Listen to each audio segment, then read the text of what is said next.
Bismillahirrahmanirrahim. Assalamu alaikum, little kids. This is a book of class 4, and today you are going to learn a very beautiful thing in your English textbook. It is about a poem. The poem is always very interesting and very good thing. When you will read it, you will feel very happy. Before going to read the poem, you have to see something in the book. You see, if you can see the book, if it is seen in the camera, and the first of all thing that you have to note here, that the moon is shining very strongly. The moon is shining very strongly. चांद पूरे जोबन पे है, बहुत खूबसूरती के साथ चमक रहा है. Can it be seen in the camera? Is it clear? Moon is, this is the poem is a night in June. A night in June. It is night, not evening. It is night. And the beauty of night is that moon is in full swing. The moon is shining very strongly, very beautifully. चांद पूरे जोबन पे चमक रहा है. वो चांद जो पूरी तरह रोशन हो, उस चांद को ब्लू मून भी कहते हैं. वो ब्लू नहीं होता, लेकिन उसको हम इंग्लिश में ब्लू मून भी कहते हैं. ये ब्लू मून है. Full strongly shining moon is called blue moon.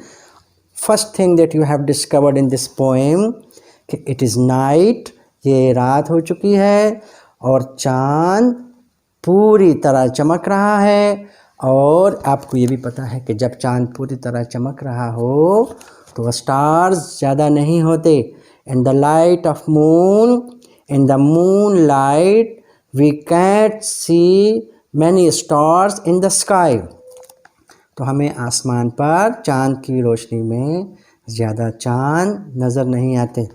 तो first thing you have discovered that it is night of June and the moon is shining very strongly. And what he has done, he has brightened the sky.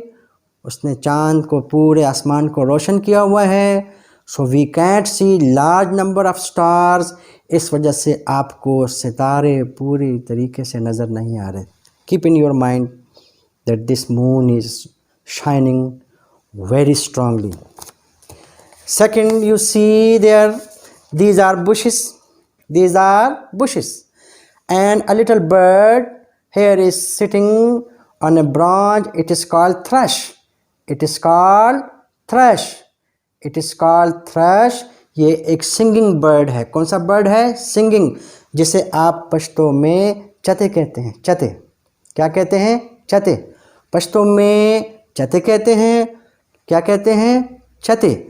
और English में it is called thrush. And in the bushes, इस bushes में भी there are some more birds. उसमें कुछ और birds भी हैं. When you will see, when we will read the poem, जब हम पोएम पढ़ेंगे तो उस बुशेस में आपको उन बर्ड्स का नाम भी पता चलेगा.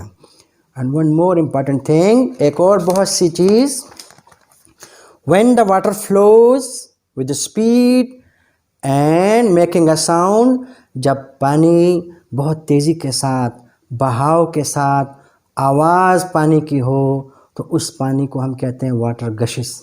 This is water is gushing. कौन सा वाटर गशिंग होता है? Water is gushing. When water flows with speed and voice through streams, जब नदियों में और मुख्तलिफ बरसाती नालों में पानी तेज़ी से बहता है तो उसको हम कहते हैं gushes. Same when it is rain, जब बारिश होती है तो आपके घर का जो परनाला होता है उससे पानी गशिश करता है. क्या करता है? गशिश करता है. स्पीड भी होती है पानी की और पानी की आवाज़ भी होती है. When water flows with speed and sound, this type of water is called gushes. You will see when it is rain, water gushes out through the spouts, नालों से, परनालों से पानी गशेज करता है। अब हम पोएम पढ़ेंगे। Before going to read the poem, I have written the poem on the board. आपको हम चंद बातें, we are going to revise. This bird that is sitting on the branch, it is called thrush, chate. It is very singing bird, very sweet bird. It makes very noise and it has a very sharp voice. Second, this is a gushing water. Water is gushing. पानी बहाव के साथ, आवाज़ के साथ बह रहा है। These are bushes हैं। There are 2 and 3 stars. Why they are 2 or 3? Why they are few stars? इतने चंद सितारे क्यों हैं आसमान पर? There are few stars in the sky because moon is strongly shining. That is why we cannot see large number of stars. That is why there are few stars in the sky, because they are disappeared in the light of moon. चांद की रोशनी में बहुत से तारे गायब हो चुके हैं, and they are seen in 2 or 3s. And you will find some other words. आपको कुछ और चीज़ों का भी पता चलेगा, मसलन rhyming. क्या लफ्ज़ है? Rhyming.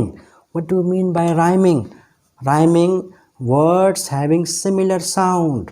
अब हम एक आपको मिसाल देते हैं। देखिए, this is a thrushes, and here you see gushes, thrushes and gushes and rushes. These are rhyming words.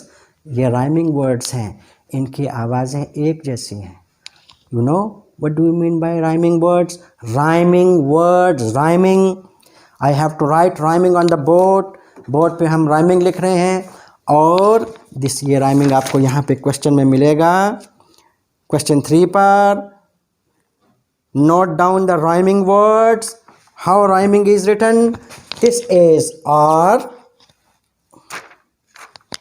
H Y M I N G. Rhyming words.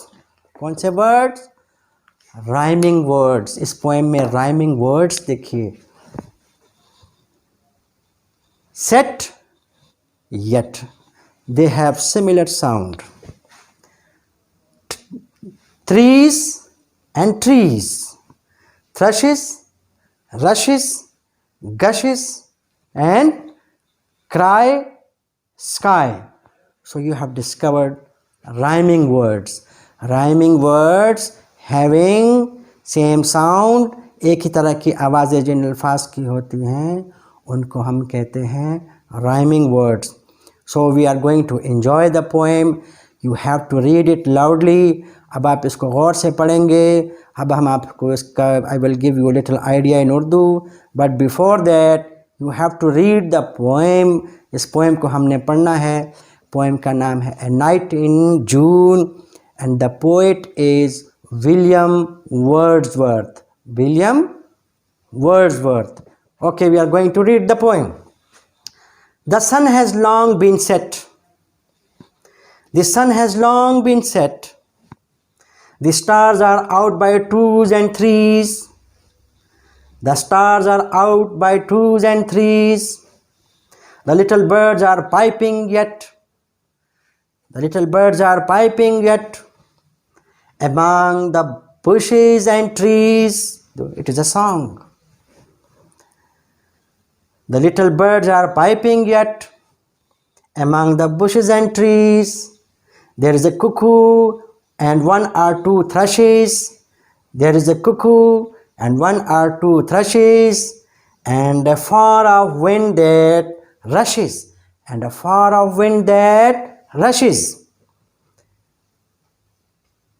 and a sound of water that gushes, and sound of water that gushes, and the cuckoo's sovereign cry.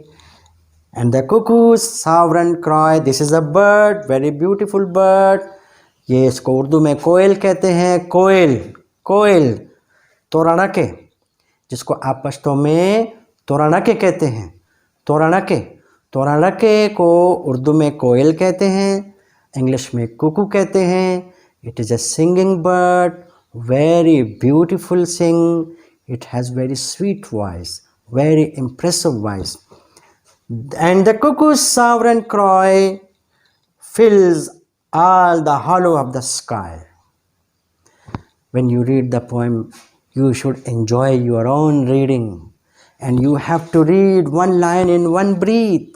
एक सांस में एक line पढ़नी है आपने. You have not to make any, there is no stay here. You have to go on in one breath. The sun has long been set. The stars are out by twos and threes. The little birds are piping yet among the bushes and trees. There is a cuckoo and one or two thrushes, and a far off wind that rushes, and the sound of water that gushes, and the cuckoo's sovereign cry fills all the hollow of the sky. Little boys and girls, अब हम आपको उर्दू में बता रहे हैं. Just keep in your mind to understand the poem, but you have to read the poem again and again. सूरज बहुत पहले ग़ुरूब हो चुका है. सूरज बहुत पहले ग़ुरूब हो चुका है. आसमान पर 2 और 3 सितारे नज़र आ रहे हैं. और ये छोटे छोटे परिंदे अभी तक गा रहे हैं, अभी तक गा रहे हैं. बहुत रात हो चुकी है लेकिन वो अभी तक गा रहे हैं. The little birds are piping yet. छोटे छोटे परिंदे अभी तक गा रहे हैं, अभी तक चहचहा रहे हैं. Among the bushes and trees. इनमें से कुछ परिंदे जो हैं झाड़ियों में हैं, जो आपने देखा. You see green bushes. कुछ परिंदे झाड़ियों में हैं, कुछ परिंदे दरख्तों पे हैं. There is a cuckoo and 1 or 2 thrushes. उनमें एक कोयल है और दूसरा जो है उसको उर्दू में तुरगा कहते हैं. तुरगा क्या कहते हैं? तुरगा. एक कोयल है, दूसरा 2 तुरगे हैं. तुरगा बिल्कुल इसी तरह जैसे आप कहते हैं मुर्गा, इसी तरह उर्दू में एक वर्ड है तुरगा. And a far off wind that rushes. When far off wind that rushes, उसमें कह रहा है कि जब दरख्तों की शाखों से हवा गुज़रती है, हवा जब तेज़ी से गुज़रती है, रशिस, तो उसकी साउंड पैदा होती है. And far off wind that rushes, और दूर हवा जो तेज़ी से गुज़र रही है उसकी आवाज़ आ रही है. And the sound of water that gushes, और तेज़ी से बहते हुए पानी की आवाज़ आ रही है. And the Kuku sovereign cry, और कोयल की बहुत पुरअसर, बहुत खूबसूरत और गहरी आवाज़ है, जिसकी वजह से आसमान में, जिसकी वजह से फ़िज़ा में जो खामोशी है वो सारी, आसमान का सारा खिला उस आवाज़ से पुर हो गया है. फ़िज़ा का सारा खिला, फ़िज़ा की सारी खामोशी कुकू की आवाज़ ने, कोयल की आवाज़ ने सारी खामोशी को भर दिया. It's a beautiful poem. आपको अच्छी लगी? You know, first you have learned rhyming words, set, yet, trees, trees, thrushes, rushes, gushes, cry and sky. These are rhyming words. Beautiful poem है. You have to read it. You have to read it like a song. इसको song की तरह पढ़ना है. The sun has long been set. The stars are out by twos and threes. The little birds are piping yet among the bushes and trees. There is a cuckoo and 1 or 2 thrushes, and a far off wind that rushes, and a sound of water that gushes, and the cuckoo's sovereign cry fills all the hollow of the sky. This is the poem you have learned. The poem name is A Night in June. You have learned this poem and you have seen, आपने इसकी picture भी देखी. This is a night in June.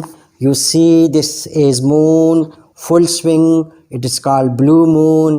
It is shining very strongly. This water is gushing. पानी जो है आवाज़ पैदा कर रहा है, पानी की आवाज़ आ रही है. This is thrush and these are bushes. ये bushes हैं, इसके अंदर 2-3 birds और हैं. आपको पता है सिंगिंग बर्ड कितने हैं? singing bird. There are kinds of birds. Some birds are very beautifully singing. कुछ लोग बहुत खूबसूरती से, कुछ परिंदे बहुत खूबसूरती से चहचहाते हैं, उनको हम कहते हैं singing bird. कौन से bird? Singing bird. इसमें कितने singing bird हैं? How many singing birds are there? One is thrush, cuckoo and thrush. These are two singing birds. And how many sounds are there? How many sounds? इसमें कितनी आवाज़ें हैं? The sound of birds, the sound of wind, this is the sound of water gushes, and there is the sound of wind rushes. How many sounds are? इसमें कितनी आवाज़ें हैं? There are. Let's see, हम इनकी आवाज़ों को गिनते हैं. देखिए, first there is the sound of birds, thrushes and cuckoos. Then there is a sound of wind. जब हवा चलती है, when wind blows, जब हवा चलती है उसकी एक आवाज़ होती है, उस आवाज़ को कहते हैं rushes and gushes, और पानी की आवाज़. और इसमें कितने birds हैं? इसमें हैं 2 birds, singing bird cuckoo and thrushes. Before going to read the question, we have to find some very early questions here. पहले से जो question हमने करने हैं, and that is at page 10 पर question 1 जहाँ पे ख़त्म होता है वहाँ पे question शुरू है. Why do you think the stars appear in the way described in the poem? ये जो आसमान पर सितारे हैं ये इस तरह क्यों नज़र आ रहे हैं जैसे पोएम में बताए गए हैं? पोएम में कैसे बताए गए हैं? पोएम में कहा गया है कि there are 2s and 3s, 2 और 3 सितारे हैं. 2 3 सितारे आसमान पर क्यों नज़र आ रहे हैं आपको? आपका क्या ख्याल है, क्यों नज़र आ रहे हैं? The stars are seen in 2s and 3s. The stars are seen in 2s and 3s or by 2s and 3s because क्यों? Because the moon is shining very strongly. Because the moon is shining very strongly, and in the light of moon we can't see many stars. We can't see stars. In the light of moon we cannot see the large number of stars in the sky when the moon is shining very strongly. आपको समझ आई? I'm going to repeat the question again. Why do you think that the stars appear in the way described in the poem? आपका क्या ख्याल है कि ये 2 और 3s में जो स्टार्स आपको नज़र आ रहे हैं ये आपको क्यों ऐसे नज़र आ रहे हैं? क्यों नज़र आ रहे हैं? आपको पता है जब आसमान पर चाँद पूरे तरीके से चमक रहा हो तो हम ज़्यादा तारों को उसकी लाइट में नहीं देख सकते. When there is no moon, जब चाँद नहीं होगा, we can see large number of stars, तो हम बहुत से तारे देख सकते हैं, लेकिन जब चाँद होगा तो फिर आपने देखा होगा इट्स वेरी स्ट्रांगली शाइनिंग. जब इसकी शाइनिंग बहुत ज़्यादा हो, we cannot see stars because the light of the moon outwit क्या करती है? आउटविट करती है, सितारों की रोशनी को मांद कर देती है. आउटविट, आप इस लफ्ज़ को गौर से देखिएगा. आउटविट. अब हम इस क्वेश्चन को, जो फर्स्ट क्वेश्चन है, इसे हम दोबारा करेंगे. उस क्वेश्चन को देखिए. The stars in the sky are seen by 2s and 3s because the moon is shining very strongly and the moonlight outweighed and the moonlight outweighed the stars, outweighed the stars, outweighed the beauty of stars, outweighed the light of the stars. चांद की रोशनी तारों की रोशनी को गायब कर देती है। इस वजह से आप चांदनी रात में तारों को नहीं देख सकते। You found the answer. अब हम इस आंसर को दोबारा कर सकते हैं। The stars appear in the sky in twos and threes because the moon is shining very strongly and its light has outweighed the twinkling star. Its light has outweighed the number of stars. ये भी कह सकते हैं। सितारों की बहुत बड़ी तादाद को गायब कर दिया है। Outweighed the number of star. अब हम इसको आसान करेंगे बहुत। The stars are in the sky, the star appear in the sky by twos and threes because the moon is shining very strongly and its light has outweighed the number of stars, has outweighed the number of stars. Have you found that? I think you will write the answer. And there is another question. What do you think that the poet calls the cuckoo's cry sovereign? The cuckoo's cry sovereign.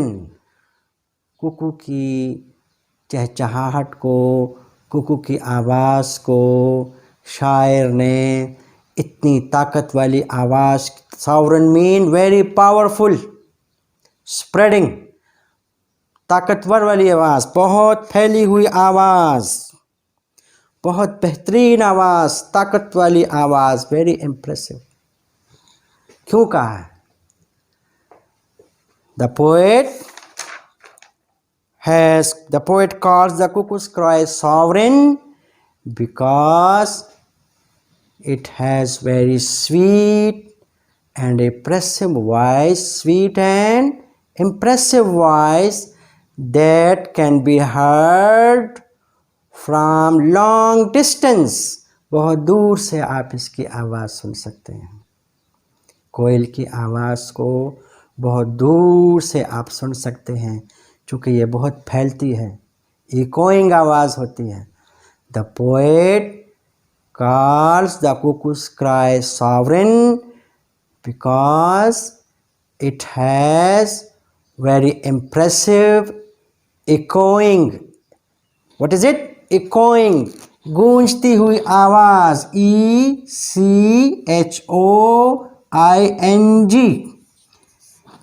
The poet calls the cuckoo's cry sovereign because it has very sweet, echoing, and impressive sound that we can hear from a long distance. बहुत दूर से हम कोयल की आवाज़ को सुन सकते हैं। इसलिए शायर ने इसकी आवाज़ को बहुत उम्दा, बहुत आला, सुपीरियर, बहुत खूबसूरत आवाज़ कहा है। इस सवाल को हम दोबारा करते हैं। The poet calls the cuckoo cry sovereign because this bird has very sweet, impressive. Can you know the spelling of impressive? I should write on board. Board पे लिख देते हैं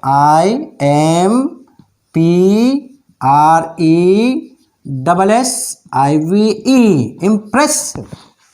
जिसका आपके दिल पर, आपके कानों पर असर हो, वो आवाज़ इम्प्रेसिव होती है। कौन सी होती है? इम्प्रेसिव।